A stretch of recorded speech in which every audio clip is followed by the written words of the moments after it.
ગુણાતીતાનંદ સ્વામીની વાતોમાં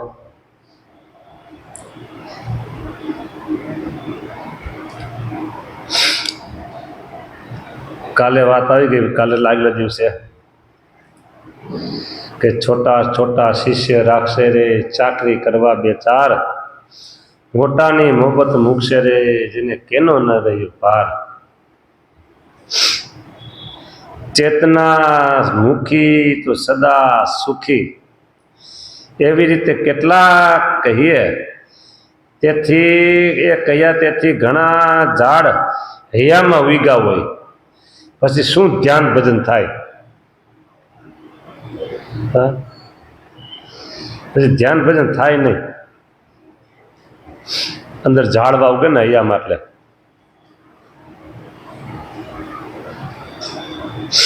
તમારા ગુરુ ઘણી વાર કહેતા, એને તો આજે સત્સંગની બધી પ્રવૃત્તિઓ કરી, છોકરા ભણાવવા ને બધું, બરાબર? કે જોશીભાઈ મેં બે ચાદર રાખી, ચાદર આવું ને ચાદર કહેવાય, એક ચાદર બીજે માળે રૂમ હતો, નીચે ઉતરું કે એટલે ચાદર ઓઢી લઉં, વ્યવહારિક પ્રવૃત્તિ કરવાની. હા, એટલે માણસો પછી કામ લેવાનું આશે તે બધું કરવું પડે ને. અને પછી એ બધું પૂરું થઈ જાય અને ઉપર આવું એટલે ચાદર નીચે મૂકી દઉં. પછી ઉપર આવ્યા પછી પ્રવૃત્તિનો કોઈ સંકલ્પ નહીં કરવાનો. બોલો, આમ ન થઈ શકે? વાહ, હા. અને એને કર્યું.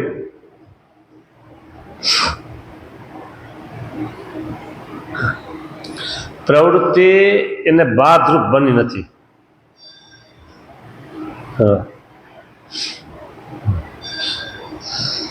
આ ગુરુકુળ રૂપી ઘંટ મેં ગળે બાંધેલો નથી. ગુરુકુળ રૂપી ઘંટ મેં ગળે બાંધ્યો નથી. કેવો? હા, આપણે કીર્તનમાં શરૂઆતમાં આવ્યું ને કે મળે જીવન મુક્ત તે જોગ્યા, એ આ જીવન મુક્ત લ્યો. હા,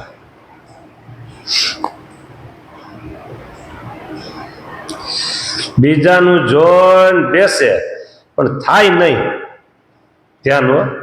તે એક ગુલાબગર હતો, તે સૌનું જોઈને માથે ઓઢીને ધ્યાન ધરવા બેઠો.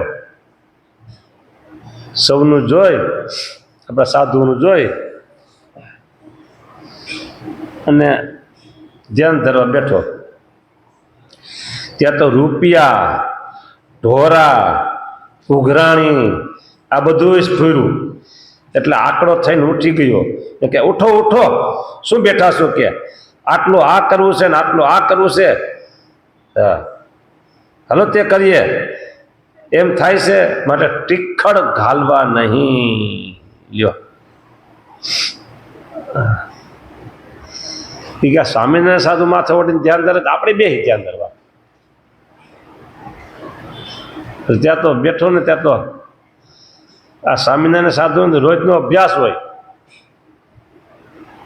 આને તો જોઈને બેહું તું ધ્યાન ધરવા. એ બધા એને માને છે ને, એ માથે ઓઢીને આમ ધ્યાન ધરે ને એટલે એ બધા માણસો એને માને છે. તે આપણે આમ કરીએ એટલે આપણે માને કે અભ્યાસ વિના થાય નહીં. વળી મહારાજે તો પંપાડીને રાખે, તેની પાસે રહેવું નહીં. લ્યો,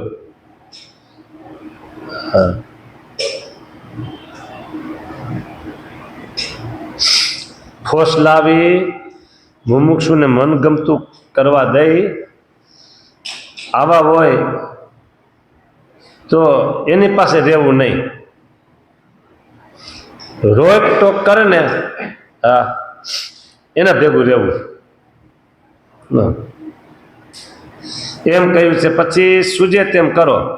અમે તો આત્માનંદ સ્વામી બહુ ટોકતા, તેથી તેની ભેળે રહ્યા ને બ્રહ્માનંદ સ્વામી ભેળે રહેતા તે નીકળ્યા. ને તે કહ્યા વિના ખોટ જાય નહીં, ને જ્યાં સુધી સારી સારી રસોઈ મળે ત્યાં વારે વારે જાય.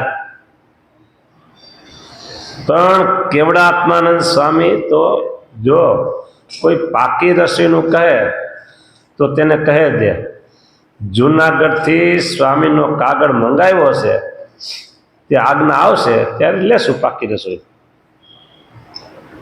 મંગાવ્યો ન હોય કાગળ, પેલા તો બાનું કાઢવાનું કે પાકી રસોઈ લઈ તો સ્વામીનો કાગળ આવશે તો કે આ લ્યો તો લેશું. કે બાકી અડદની દાળ અને બાજરાના રોટ લાવો, બસ. આ ગામડે સંતો ફરતા હોય આ રસોઈ લેવાની.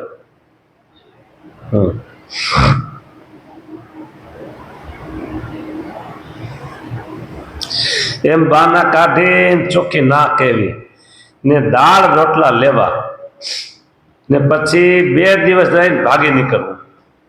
પણ ગયડા, ચીકણા, ચોપડા, વઘાયરા, ધુંગાયરા તે ખૂબ તાળું સીન પછી હુતા, તાળું સીન ખૂબ ખાઈને પછી હુતા કેવો. બાપ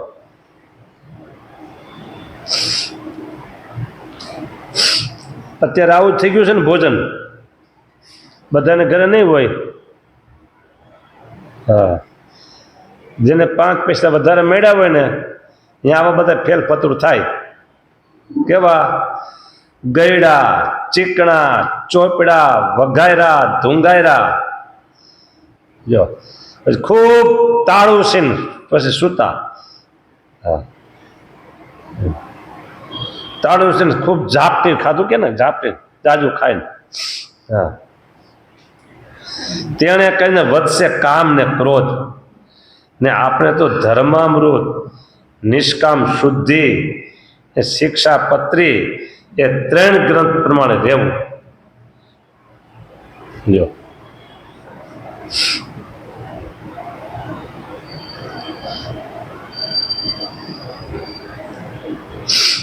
એ 3 ગ્રંથમાં શિક્ષાપત્રી તો બધાને માટે કોમન છે, બધાને. અને ધર્મામૃત ને નિષ્કામ શુદ્ધિ એ સ્પેશિયલ સાધુ માટે છે.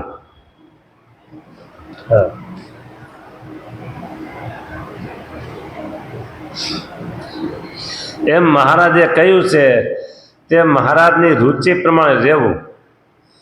બ્રહ્માનંદ રહેનો ભલો રૂખ મેં એમ કહ્યું છે. તે 3 ગ્રંથથી વધુ લુગડા કે પદાર્થ રહેશે કે ખવાશે તો બંધન થશે ને એનો તો આ આગળ જવાબ લેવાશે. આગળ જવાબ લેવાશે.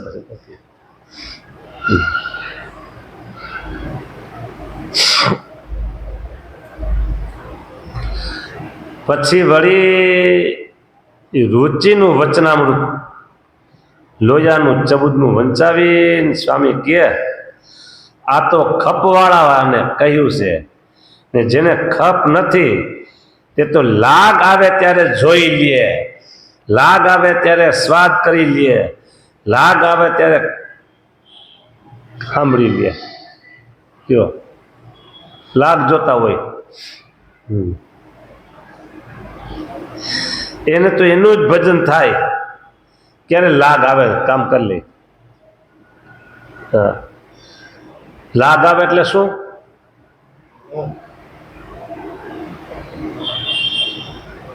ચોર તમારું ઘર જોઈ ગયો હોય દિવસે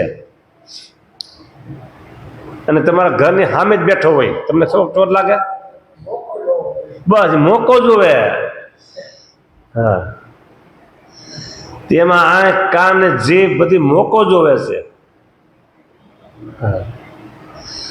જ્યાં જ્યાં રાત્રિના સમયે આ કોઈની દુકાન ગોડાઉન તૂટતા હોય એ દિવસે બધું જોઈ ગયા હોય. હા, અને જોઈ ગયા એટલું નહીં, વાતચીત કરી હોય માલિક હારે, અમારે આ માલ જોઈશે, આ સામાન જોઈશે, આ જોઈશે, આનું કેટલું બધી. પછી કદાચ લેવું હોય તો લે હોતે, અને પછી જોયા કરે કે હવે ક્યારે આના ઘર ઉપર ત્રાટકવું. એ મોકો જોવે, લાગ જોવે.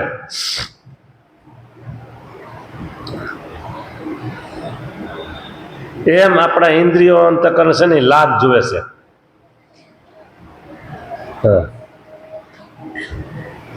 મોકો જોવે, સમજા ને. એવાને તો મહારાજે વચનામૃતમાં લબ્બાર જેવો ને કૂતરા જેવો કહ્યો છે. બોલો, કઈ બાકી જવા દીધું?